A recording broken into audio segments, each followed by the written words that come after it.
One way to look at companies and their strategies to figure out who's going to be most successful is to look into category design. This is something that Christopher Lochhead has written about. He has a book called Play Bigger that is a fantastic resource that you want to dig into.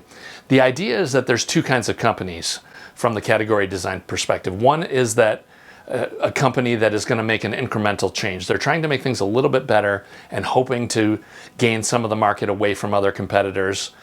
The other type of company changes everything completely. They have come up with a new understanding of the market, some kind of product that destroys everything for everybody else.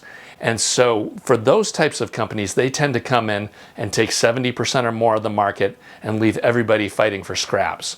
And so if you're going to go through all the trouble and pain of creating a startup, starting from scratch, risking everything, you want to make sure that you can get into that category design space so that it will pay off and you're not just going to continually fight for 5% of the market or less for the rest of your career.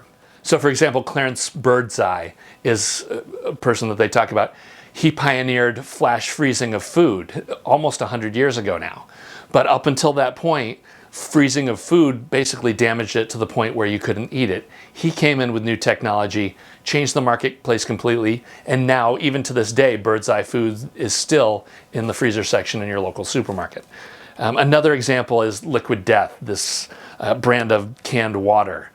Don't be fooled by the label that is, something out of a motorcycle gang or something. Underneath the surface is a bigger play. The idea that if you're not drinking Liquid Death water out of an aluminum can, you're perpetuating single-use plastic and destroying the planet. So now Liquid Death is able to steal the entire bottled water market, right? The only improvements we've seen in the last 10 years are exotic labels, less plastic, or smaller caps. But by coming in with an aluminum can, it changes the game completely. And again, it's a whole new space, and you can see from their performance, they're just running wild with hundreds of millions. So the idea is that by coming up with something that changes the game completely, you increase your odds of having an oversized return on your investment.